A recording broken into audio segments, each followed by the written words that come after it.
Okay, so Be'ezras Hashem, we're continuing with our series of shirim on the unknowable head, on the sugya of Reshad Lo Yada, and in particular with regards to the practical application of the understanding of Reshad Lo Yada in our own lived experiences. Because as we've described, that whenever the Arizal discusses the world of Reshad Lo Yada, that unknowable place, at which point the infinite expresses itself in the finitude that we experience, and that place of faith where our ability to know and our ability to grasp is shattered over and over, revealing that it is always just one perpetual surrender of faith, lamal mitam v'das, into that place of not knowing, but continuing to choose derech emunah b'charti.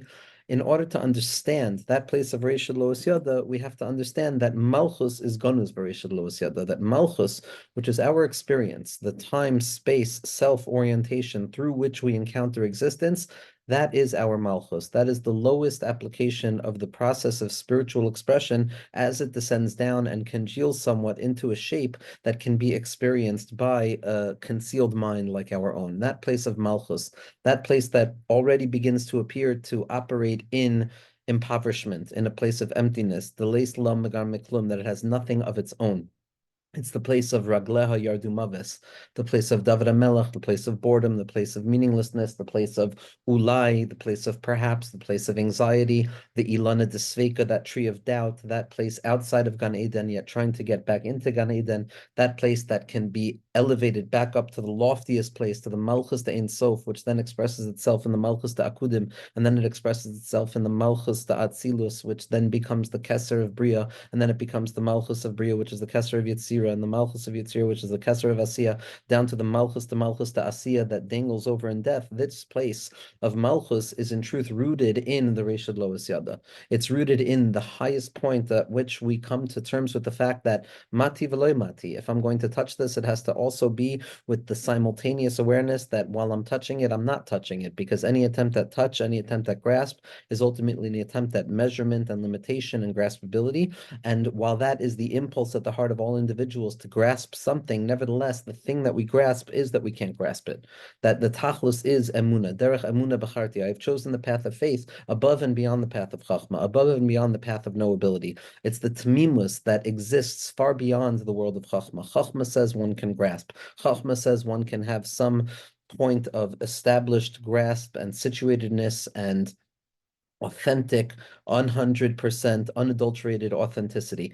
That notion leads a person down a path of trying to really, really, really situate themselves and uncover the core of themselves and the core of the core and the core of the core, stripping away all of the layers in the hopes of finding some residue of some actuality of self, while in truth, everything stands upon emuna, everything stands upon nothingness, tola eretz al blima. And so instead of the path of chachma, which seeks graspability and it seeks to know something with certitude, to know a ma, to know what something is made out of, what we do is we recognize that malchus, which is our experience with existence, we bring it back not to a place of knowability and chachma, but all the way back to the place of unknowability and keser. That at the loftiest points of keser, the point where the system becomes blurry, not because there's something wrong with the system and not because there's something wrong with the perceiver of the system, but because the perception, the tools of perception are simply incapable of grasping that place which is ungraspable, that infinite place, that infinite light of HaKadosh Baruch Hu, which is always already a secondary expression from HaKadosh Baruch Hu's essence, which remains completely turned away from any graspability in language. It's always revealed. HaKadosh Baruch Hu b'chodev b'atzmo is everywhere at every moment in the secret of Leis Asar Panimine and Kula Kaima Kiloi Chashiva and Loi Chashiva.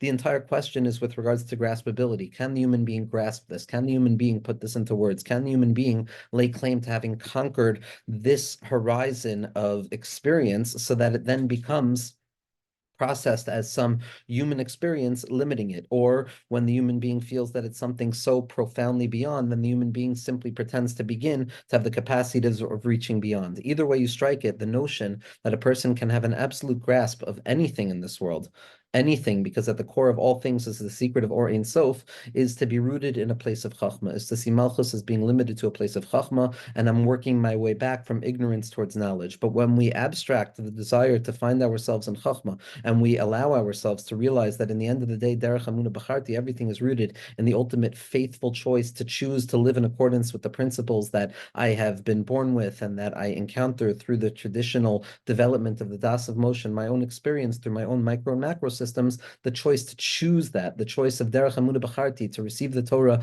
in Shushan Habira, in the place of doubts. In the place of Matan Torah is a place of certainty. To receive the Torah from a place of certainty is the secret of the Malachim, Nasa v'nishma. There's nothing that I'm not going to do because I know absolutely that this is the only thing that there is to do. So whatever I do is what I'm doing. But in the place of Purim, in the place of Nahar Ulai that surrounds Purim, and the questioning and the doubt, as we're going to see, in that place, we have to come on to a recognition that I'm going to find HaKadosh Baruch Hu in Shushan Habira itself, not at Har Sinai, but specifically from a place of Keser, Lamala from Chachma. Chachma is the perspective of knowledge. That's Matan Torah. Keser, the Or of Purim, which is a Hitznoitzitz, so it says, the Mekubalim point out, of Reshad Lo Yada, in the day itself, that it's the place of unknowability. We recognize that all of our quest for knowledge, while it is fundamental to the spiritual avodah, and it's the fundamental orientation of the self, in the end of the day, Tachlis Hayadiyah Shaloneda, I don't know anything. And then I can learn to be more playful and grasp and grip reality with a softer touch. I don't have to demand full access. I don't have to demand uncontrolled control. I have to accept upon myself the limits of my control. As a human being, I'm a malchustik mensch. I live in a place of leis lamagam meklum, and I'm not trying to recover or recapture some original truth that was there previously that I've lost as the result of some inequity or symptoms of my own behavior, but rather the malchus and the questionability of malchus and the not knowing of malchus and the choice orientation in malchus and the concealment of malchus is reflective of, in truth, the highest point at which HaKadosh Baruch Hu reveals himself, which is the unknowability of it. Now, we don't not try and grasp the unknowability of it, as we discussed last week. Once we realize that it's unknowable, we don't say, okay, let's wipe our hands clean from the desire to know. El Adrabah, we wash Natilas Yadayim again and again, realizing that what I came to know previously is considered as death in relationship to what I can know in the next moment. As they say about Rav Aaron Belzer, that every moment he remembered he was alive, he washed Natilas Yadayim again, because the awareness that I don't know anything and I'll never know anything does not lead one necessarily to the hopelessness of the encounter with the attempt to know, but rather it illuminates every attempt at knowing and the process of knowing with a light of not knowing, a playfulness at the heart of the seriousness, the revelation of the playfulness of it all, the fact that in the end of the day, it's a joke and I can't know anything, and it's Reshad Lo Yada, and all of existence is rooted in that place of the Schayk HaElyon, which is the fact that HaKadosh Baruch Hu decides. Why? Because HaKadosh Baruch Hu decides. Why? Because HaKadosh Baruch Hu decides.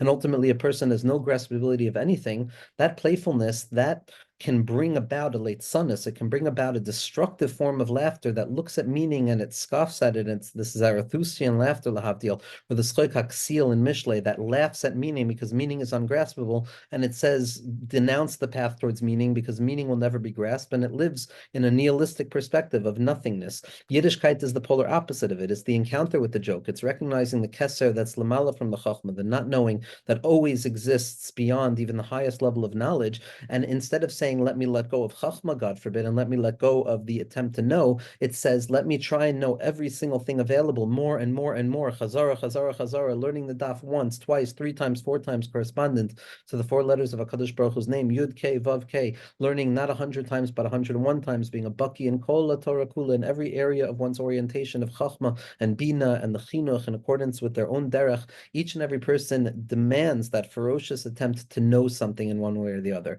The only difference is that every attempt at knowing, every attempt at grasp is also illuminated with the grasplessness, the inability of grasping something. So I'm holding it, but I'm not fully holding it. It's a tefach sochik. My fingers are still in a fist position, but nevertheless, they're expanded, as we've spoken about so often. I'm no longer only operating in the chachma perspective of needing to hold something tightly and not reveal it to anyone else, because the moment I know something and someone else knows something, then from the perspective of scarcity, where I can grasp something, so that either takes away from me or it gives that person more than I have. And I don't want to do that from a position of possession and possessiveness that's oriented towards chachma when it's seen in relationship to keser. The light of keser says, no, you can grasp, you can attempt to grasp, you must attempt to grasp. You have to come back to the attempt at knowledge, to grow into knowledge, but the apex of knowledge is perpetually to come to know that I can't know. And therefore I'm touching, but not touching at the same time. I'm mati v'loy mati. And the way, the way that we experience this, the way that we experience this in life, which is a real mechanism of the secret of the fact that Malchus is rooted in Reshad Lo Yada, and as we're going to see, the very nature of Reshad Lo Yada is a concept that contains within itself the reality of doubt. So by coming to terms and trying to understand how we can orient the truth of where doubt comes from and all of the not knowing comes from, when we can try and orient ourselves towards the source of it, then we can learn how to better grapple with it as it expresses itself in our lives. Because generally speaking, when we look at the notion of doubt, when we look at the notion of suffix, we find ourselves face to face with the arch nemesis of spirituality, which is Amalek. Amalek, we're told, is the gematria. It's the same numerical value of suffix. It's the gematria of 240. And Amalek, as the arch nemesis, which, as the Ishbitzer tzaddikim point out, is always tied up in accordance with whatever it is that the Jewish people need to do at that very moment. Amalek is like anxiety. It is formless. It is a formless energy, so to speak, that can adapt itself into any externalized casing that is necessary to push the person off of their game in that moment. Unlike fear, which is something that is identifiable, and as such, I am able to develop a plan of action to reduce the likelihood or the possibility of that fear, which theoretically should alleviate the fear. Anxiety is fear without an object. It's a formless form that can attend and apply itself to each and every circumstance. So whatever the question or the thing and in this moment is the thing that I'm anxious about. So too, when it comes to Amalek, Kavyachol, that Amalek is ultimately adaptable. It is the adaptability to find the point of chisaron, to find the point of deficiency, not a healthy form of deficiency, but a negation, a nihilistic destruction of meaning. Amalek finds itself at every moment. Wherever the Jewish people find themselves, there is going to be a nakuda of Amalek there, which is why in accordance with the amount of Svarim HaKadoshim there are, so too are there descriptions of what Amalek is. Amalek is this trait, it's that trait, it's this perspective, it's that perspective. And one can look at this and say, okay, this is ridiculous. What is Amalek? Is Amalek anything? And if so, why? There's so many different parameters and descriptions of what Amalek is. Or a person can understand the innermost point of Amalek, which is that Amalek appears as each and every person's nakuda of chisaron. Each and every person has their own particular point of difficulty where A, their avoda rests, and B, the possibility of yeyush or momentary yeyush seems to exist. So it is the mixed bag of experience. It is that gnarly point of the connectivity between the Eitz Hadas Tovara. It's the Lahat Tacherev Hamisapechas. There's always that Nakuda Habachira, which is the bridge, the boundary line between the infinite realms of our experience or the refined realms of our experience and the difficult realms of our experience. This is the partition, the mesach that separates the world of Atzilus and Bri Yitzira and Asiya in each and every person's world. And in that place, by definition, because it's a border and it occupies the space of both territories, it is not determined as to which territory it truly belongs to, because is it to this side or is it to that side? Is it to the place of knowing or is it to the place of not knowing? And because it's betwixt and between and caught up in the middle, so it always appears in a state of doubt. It's undecided. And each and every person has that point of undecidability in their heart. This is the nakuda of the Eitz Hadas Tov V'Ra. The Eitz Hadas Tov V'Ra, that point of not knowing whether it's good or bad, where both options are equally possible. In this place is the birth of doubt. Doubt is not when it's 90% this or 10% that. There's an element of doubt, but true doubt, as the Rambam describes in Hilchos Tshuva, is ultimately where it appears to be equal. It appears to be undetermined. There's no determinant point outside of the system. Therefore, the determination needs to come from a place of minei bay, the settling of the doubt, which is not going to come from something outside of the doubt itself. It's going to come from the doubt itself. That's the secret of the Eitz Hadas Tovara, which the tzaddikim of Ishbitz and Radzin refer to as the Ilana de Sveka, the tree of doubt. Because to be in this world is to be caught up in doubt, because that's the secret of Bechira. By definition, there needs to be an equal, impossible, paradoxical, sustained, dialectical balance at the very same moment of concealment and revelation, so as to create the perfect, nearly razor sharp edge territory of Bechira, the biggest nace in the world, that there can be a notion of undecidability, that there can be a notion of I am the one who is going to determine the outcome. It's undetermined, and I am going to be the one who determines the valence in which I bring reality, as the Rambam says. Every person has to look at themselves with each action having their inner reality depending upon the next action. Everything perpetually stands in a state of undecidability, and the amount of tzimtzum and precision of tzimtzum kavyachol that HaKadosh Baruch Hu had to enact in order to create this playing field, what the Baal Tanya refers to as the dir b'tachtoin mamish, the choshech kafel u'mechupel, the hastara shebetoicha hastara, the oilam hazeh hanosen b'mei hanachash. All of those terms from all of our tzaddikim represent the singular truth that it is a place of Bechira, where a person can seemingly choose to go against the absolute Ratzon of HaKadosh Baruch Hu, which is the biggest Yerida imaginable, because the biggest truth in all of reality, the only thing that gives shape to reality, is the secret of Havadai Shemo Kein Tilaso. HaKadosh Baruch Hu is certainty. Certainty is HaKadosh Baruch Hu. There is a certainty beyond provability. There is a certainty that does not need proof to it, because it is the certainty of certainty. It is the certainty of choice. Derech Hamuna B'charti. And the Yerida from that place of certainty into the place of ulai, of not knowing, the lahat acher v'misapeches, is it now, is it now, is it now, is it now? Where is the sword? It's spinning so quickly that it appears to be multiple swords. I'm not sure where the actual blade of the sword is. All of the undecidability that emerges into a person's life, the anxiety that breathes its poisonous air, or its polluted air rather, into the kind of fresh air that we're trying to breathe into our lives, all is a result of this ilana desveika, this ilana desveika. And this ilana desveika represents itself in a person's life as we descend away from the ideality of our lives, as we fall into unconsciousness, forgetfulness, trauma, etc., the conditions of what it means to be human. The reason why we say Noach lo la'adam shelo niver yoter mishanever, the difficulty of it all, the concern of it all, when push comes to shove, that original kernel of doubt, which was emergence from the birthplace of Bechira, finds itself expressed in the symptoms of difficulty, of concealment, of a malik, of not knowing, of being destabilized in this moment, of not being able to connect, of not being able to say yes to myself, of not knowing what the truth is in a way that it boggles my mind to prevent me from continuing, of not knowing what that person desires from me. All of those places of doubt, not knowing where Hashem is in my life, not knowing where I stand in relationship to Hashem, not knowing where I stand in relationship to my Amunah, not knowing where I stand in relationship to anything at all, not knowing anything, not even knowing that I don't know anything. All of the doubts and all of the confusion, the doubts that hit a person in the moment of tefillah, the doubt that hits a person in the moment of Torah, the doubt that hits a person in the moment of interpersonal relationship, of professionalism, of reality itself, that the doubts are basically the baseline in which a person experiences reality. As Rav Simshon Shmuel Hirsch says, this is why Chazal had to recognize that the biggest tool that we have in reality is rov, the svara of majority, because the attempt to base something on absolute certainty is a failed process. And what that gives birth to is the struggle of the human experience, that I don't know. If I knew, it would be okay. If I knew, it would be okay. If I knew, I would do this. If I knew, I would do that. But ultimately, because I don't know how to act. And as a result of not having to act, I remain stuck in the position of needing to act, but not acting, or wanting to act, but not needing to act. And in that splitness of experience where I've partook of the true splitness of the Eitz Hadas Tov Ra, I'm never unified with myself. And if I'm not unified with myself, then I can't fully grasp the fact that I'm still connected to HaKadosh Baruch Hu as if it were before that Tzimtzum, that moyach of Yichud Ilah, where I recognize that everything is HaKadosh Baruch Hu Kavyachol. Everything operates within the space of Havadai Shemo Kein Tilaso. And yes, how we understand Tzimtzum and the fact that not everything is identifiable, God forbid, with the infinite, not everything is identifiable with godliness, God forbid, which is tantamount to Avodah Zarah. Nevertheless, what we must affirm over and over is the fact that everything is saturated by and surrounded by and maintained within the invisibility and the infinitude of HaKadosh Baruch Hu's atzmusei Baruch Kaviyachol that exists beyond any graspability. That place of emunah.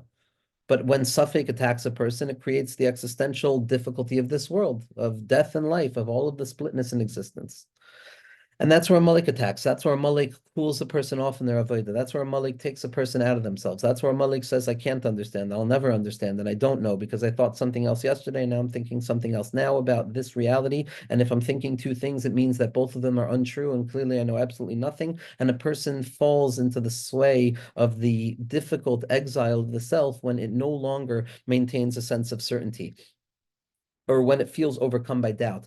All the more so when a person doesn't know how to live with doubt, when a person has not yet cultivated the tools through Pnimius HaTorah to look at doubt in a new lens, to see doubt not as a lens of the descent away from certainty, but rather doubt as something which is the self-assertion of certainty, something that is so certain it can also operate in a state of doubt. A person now begins to search out some externalized form of certainty in their lives. And this is really ultimately the pathways that deviate away from the spiritual quest and find themselves in the operant lanes of addiction and all of the difficult addictions of the mind, the spirit, the body, God forbid, where a person is seeking out certainty. A person who lives cut through with doubt can't handle the doubt, can't handle the splitness or the duplicitous nature of reality in the day-to-day, and therefore they seek out some externalized form of vadaut. Now, yes, in truth, havadei shemo kein tilaso, but that place of HaKadosh Baruch Hu's certitude, as we've said, is ultimately tied up in our relationship to it by way of doubt, which is what we call emuna. So the mind, because it wants something that it can know certainly as certain, instead of just some certain thing that I could only know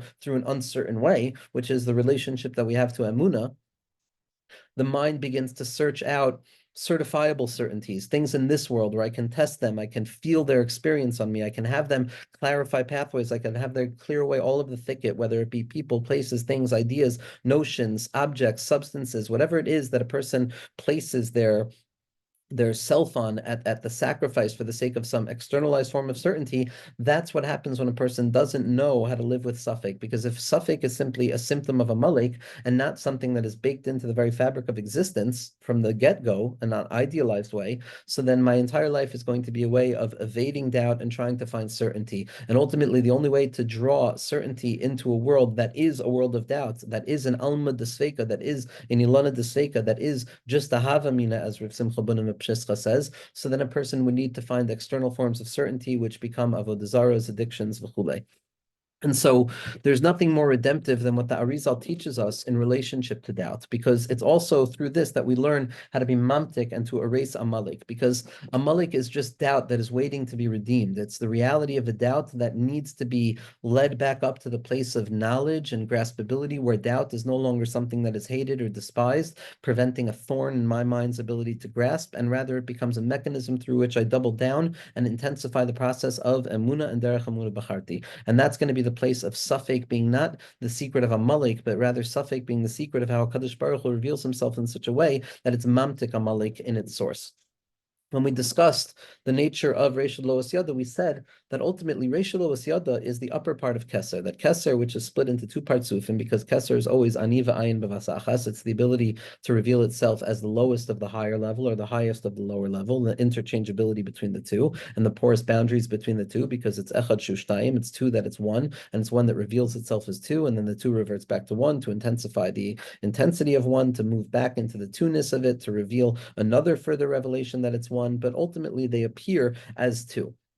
And so these two dargin are Atik and Arich, Atik Yoimin and Arich Anpin. Arich Anpin, starting from the bottom up, is the Keser of the lower worlds. It is the lower element of Keser, where it begins to be the beginning of a new world. It's the highest point at which a person now begins to build from the top down, as opposed to Atik Yoimin, which is the lowest part of the higher world, which in relationship to the lower world or the previous experience is considered as if it's infinite, as the Vilna Gaon points out. So that place of Atik Yoimin is Malchus de Ein Sof Kavyachol, that the Arizal is Masbir. We spoke about in the 42nd Shar in Eitz Chaim. In that place in Atik Yoimin, it is a different parts of, and that place of Atik Yoimin is the Reishad Lo Asyada. That's the unknowable head. We spoke about the three moichin. The first one is the Reishad Lo Asyada, which is Atik Yoimin, and then the two knowable heads, the knowable experiences of process, are the two heads of Arich Anpin, which were going to be the Gulgalta, which is the Chachma of Arich Anpin, or the Keser of Arachanpin, rather, which is the mind's ability to grasp the Avira Dachia in a real graspable way, the mati, the touching, as we discussed last week, and then at the same point, the moichas tima'a, which is the source of the butzina de kardinusa, which is the lo mati, and that secret of not grasping. But above those two moichin is the moich of atik yoimin, which is reishad lo asyada. Now, when it comes to orienting ourselves towards how the partsufim are built, and Be'ezras Hashem in the future we'll get to these sugyos, but ultimately, when there was undecidability and there was chaos and there was olam tohu and all of the shira and all of the traumas that come about as a result of not knowing what is mine or what the other person's is, and living in a place of doubt, and therefore living from a perspective of scarcity and wanting everything for myself, which is the secret of shvira, which is ana emluch. I'll take everything because ultimately I'm afraid of giving somebody else something, because that means I'll lose and they'll have more. So it gives birth to jealousy and scarcity and hunger and craving, etc., which is the secret of olam hatohu, that there was a fear that gave birth to a perspective of scarcity, which develops into a sense of arrogance and a sense of self-centeredness that comes from a place of fear rather than confidence, which is one of the elements of the application of olam hatohu into our own experiences. And then there was the Olam HaTikun, which is the Binyan HaPartzufim, where all of those broken parts that fell down, the Oros, Nitotzots, and Kalim, the shattered pieces, the residual lights of infinitude that continue to exist and animate those shattered pieces, and the in-between space that connects both of them, because everything is composed of these three elements. There's the place of one side, the other side, and then the middle side, the middle, which connects both of them, because it's the Mamutza, like we spoke about, the nature of Keser, the nature of Reshad Lo Asyada, which can express itself above in the place of Ayin, and below in the place of Ani, below in the place of Ani, and above in the place of ayin, and certainty and doubt as well. And so, in the development of these partsufim, all of these smaller pieces and shattered points kind of gather themselves back together through the Ratzon of HaKadosh Baruch Hu, and it creates new formations, new systems that can balance the light that HaKadosh Baruch Hu reveals with the kalim of receptivity, where the human being can continue to live with some suspended form of awareness of concealment, in spite of the fact that there's a point of desire which knows that there's no concealment. So the allowance of the world of Bechira. In the development of the parts of Atik Yoimin, specifically the Nukva da Atik Yoimin, as described in the Drush Hadas and as described by Arichos in Shar Hatikun and in Shar Arich Anpin Perek Aleph in Eitz Chaim, what we find is that by the binyan of the nukva, the atik yomin, which is really the highest point of orientation, the malchus of the higher world, that place of reishad loas yada. So Rav Chaim Vital does not remember. He does not remember. He's mesupak. He's in a state of doubt as to what he heard from his Rebbe, what he heard from the Arizal in terms of the rules and the details of how this world came into being. The highest point of Keser, how that develops in ontology and the shape of the worlds, and more importantly for us, how it operates within our own experience, where it operates within our own mind, where there's this place of Reishad Loas Yada, which is the only way to elevate and bring back the experience of Malchus and its emptiness back to its true place.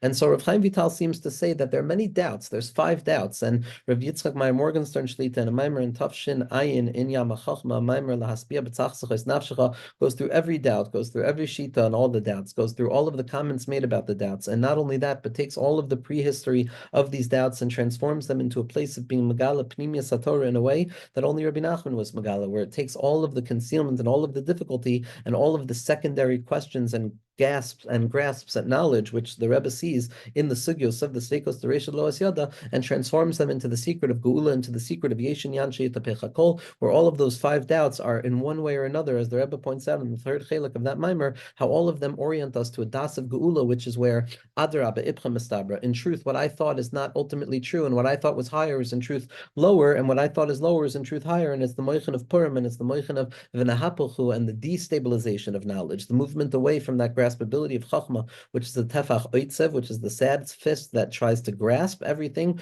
with absolute certainty and power, and it's the ascendancy from Chachma back to Keser, from Chachma back to Tmimus, which is the open grasp, which is, I'm still grasping, I'm still trying to live with Chachma, I'm still living with the knowledge that I can continue to know, but at this point, it's a Tefach Sochek. I'm laughing at it because I ultimately know that I'll know nothing, and I'll ultimately come to knowing nothing more and more and more. And so each of these 5 sveikos represent the transformation of what we conceive as difficult and the struggle in this world, and being revealed as, in truth, the meeting point where we uncover our relationship with HaKadosh Baruch Hu and ourselves and existence, all of which are tied into the secret of Ilamos, Neshamos, Elokus, worlds, godliness, and the self itself, which are the 3 parts that are always being connected. Like we said, there's always HaKadosh Baruch Hu, there's the self, and there's the in-between, which is going to be the Neshamos. There's the worlds, there's God, and then there's the Neshama, which is the mechuber that comes to reveal how both of them are inherently connected to HaKadosh Baruch Hu.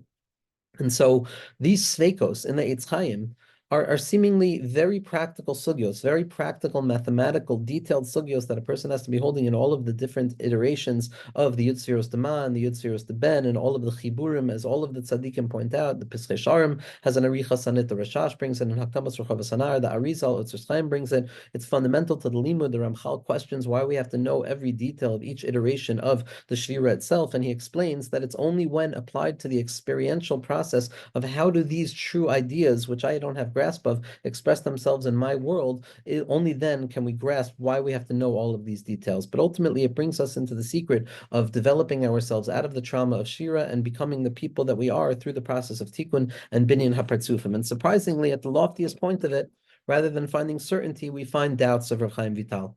Now, it's understandable if we start with certainty and then come down into doubt. Everything that starts with a bang eventually descends down into a slowness before it begins again. But to start with doubt is seemingly the opposite position. To start with unknowability and then to work to ideas that are knowable as we get to the lower partsufim seems to be a very strange adraba ipcha mistabra type of Purim moment of v'nahapoichu. And again, it's over here where we're going to learn how to be moichik amalik, the suffix of amalik, which takes us away from ourselves. We're going to learn how to fight it at its own game and be mamtik suffix with suffix, and to reveal how the true power of suffix is that it's rooted in the loftiest place of Rishon Lo Yada.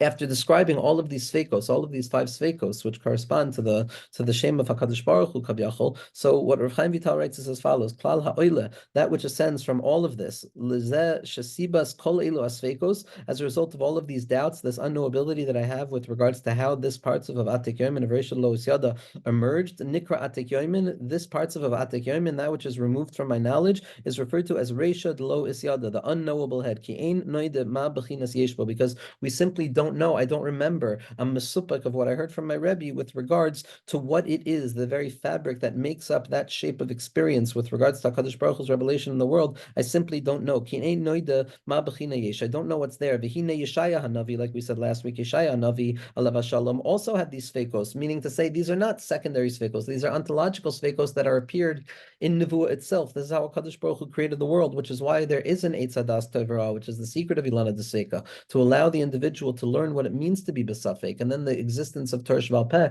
which is the light of Purim, is the process of learning through Sveikos, Kunshas of Sveik Sveika and Takfu Kohen, and all of the halachos of the birur of Safek and the lumdus of Safek. All of this is the process of refining the Sveikos of Amalek and bringing us back up to the Safek, the Kedushas we're going to see. And Rav Chaim Vital says Yeshaya Hanavi also had this Safek, which was the pasuk of the Hispia B'tzachsachos Nafshecha, that I will satisfy you in the thirst of your soul. And as we said, that doesn't mean that there will be a satisfaction to the thirst, but rather the thirst will be the satisfaction, because ultimately there is no processing fully of these doubts of Reish Lo Yada. And even though there will be clarification on each gradational level, nevertheless, it will always remain unknown in relation to the next level. So yes, there are Meforshim who imply that these doubts of Reish Lo Yada are going to be resolved, which would seemingly imply that doubt will not always have a role to play in spiritual experience and existence, but at the very same moment, with the Klal HaErchan and relativity from Rabbeinu HaRashash, which says that everything operates in its own system, yet with the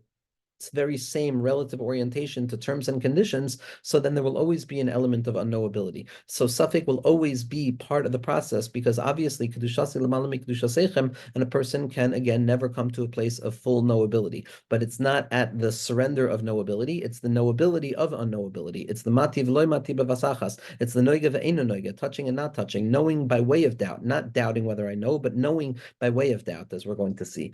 And after describing all of these sveikos, Rav Chaim Vital says, "Yesh oid sveikos bego velo zachisi bahem," and there are more sveikos, and I've not been zoicha to them yet. Meaning, Adrab Ibchem Mistaber, the Ramchal jumps on this. All of the Meforshim jump on this. The Toimeh Chaim Zachu, they say, I understand the reality of doubt, but there are doubts that I have to be meritorious of, that I should be meritorious of a secret of doubt. So from here is the birthplace of all of the sugyos, of all of the tzaddikim who are masbir, the sugya of the Sveikos Deresh Lo Yada. And with one makor, what we'll look at is in Pesach Pei Vav, which is the Gematria of Elohim in the Klach Pesach Chachma from Rabbeinu HaRamchal.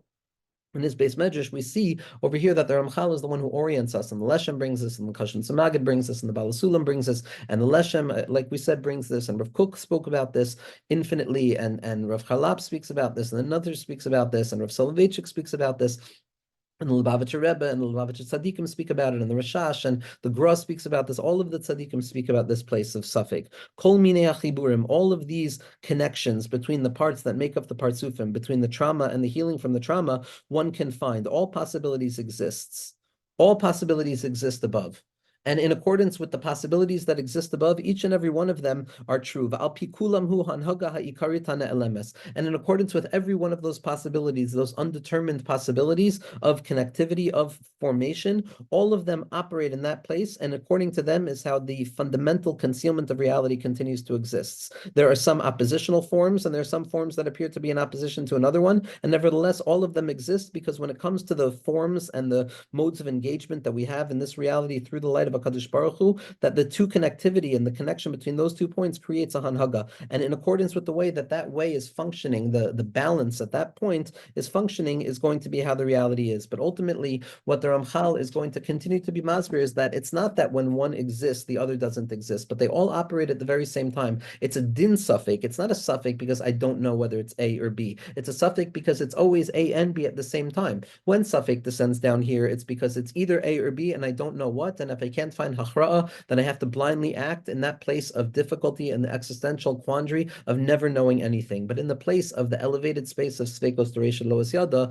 over there it's Elu ve'elu divrei Elokim Chaim. This and that is both true. The question and the miracle is how Tzimtzum takes place to allow Hanhaga and our experience to be true in accordance with one thing. But the one thing is never in opposition to its opposite, because the opposite is always the hither side of the thing itself, because that unity of Keser, of Ani v'Ayin, is always something that contains its opposite within itself. Every choice contains within itself the decision that we didn't choose at the same point, because the decision is illuminated by the decision not to choose that thing. This is true in language as it is in every moment. Every word that we speak is ultimately the choice of that word, and also the choice not to engage in every other word that I'm speaking. And therefore, every word that I carry carries the entirety of language. So too, every decision carries all infinite possibilities of decidability and undecidability, and it brings me not to a place of scarcity, but rather to a place of fullness, of saturation, of or ein soif mamish, of the kavyachol expression of everything being there present at once prior to the descent into practicality. That's the place of Safek.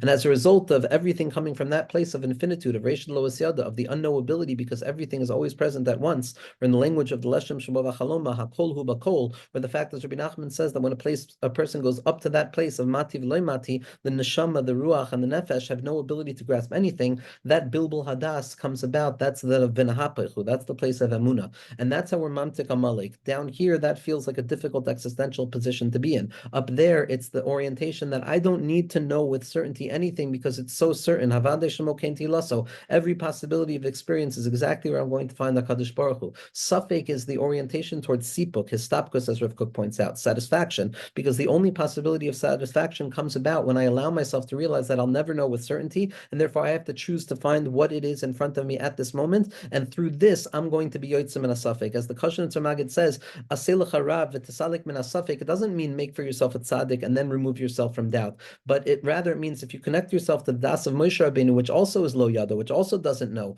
and also operates from that place of emuna, which is l'malam mitam v'das. Moshe Rabbeinu is the one who tells us that we don't know. It's a suffix, whether he's above or he's below. It's a suffix, and therefore he's in between these places of mi bein shnei akruvim. And like Moshe Rabbeinu, we're mistapik. We allow ourselves to be besafek, and in that place, al yedei you want to find siluk from this world. You want to remove yourself from the quandaries of this worldliness and remove yourself from the bilbul hadas and the confusion. Min hasafek, utilize the light of safek, of the sugyas of Reish Loas Yada, as the Rebbe points out, or Rav Mordechai Sharabi pointed out, that to be mamtik, the dinim of Amalek, to be moiche on Amalek, we have to learn the sugyas of Reish Loas Yada, the sveikos of Reish Loas Yada, because in this place the thirst is the satisfaction, and in this place the not knowing is the place where being okay is going to come from. And it's going to allow me to perpetually climb higher and higher and higher to the place of Ein Simcha Ka'atar Sasvechos. Like we say, we're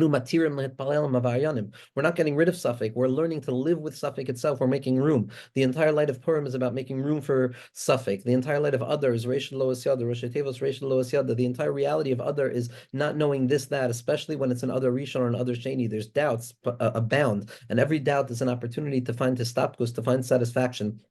The entire concept of the milchama against Amalek is machar. Tomorrow, go out and fight against Amalek. And Chazal say it's one of the psukim that don't have clarity. Even in Torah Shebechsav, there's a place of suffix, and it says that it's not clear whether today I'm going to fight Amalek or today I do this and tomorrow I'm going to fight Amalek. And machar is the secret of ein lahem hachra. It's not clear. Tomorrow is the biggest source of doubt. What's going to be next? Without certainty, a person loses their mind. And what Esther Malka asks for is tinasim gam machar. The secret is that through Purim, I don't want to get rid of suffix and a Haman and Amalek. I don't want to destroy Amalek. I want to take their house. I want to take their binyan. I want to bring Safek into the Torah itself, and the sugyos of Safek and Sveik Sveika to be Megala more and more Amunah and Be'ezras Hashem to transform the Nahar Ulai of Shushan Abira and that concealment and the anxiety of the Ilana de Sveika, and to elevate it back up to the place of the Safek HaElyon, of the Vadei Shemo Kenti Elah, so the secret of Vayivarach David as Hashem, that David lived in Safek and he transformed that Safek into certainty simply through the light of Derech Amunah B'charti Be'ezras Hashem, which is the secret of the Mitos HaSveikos in their Shoresh.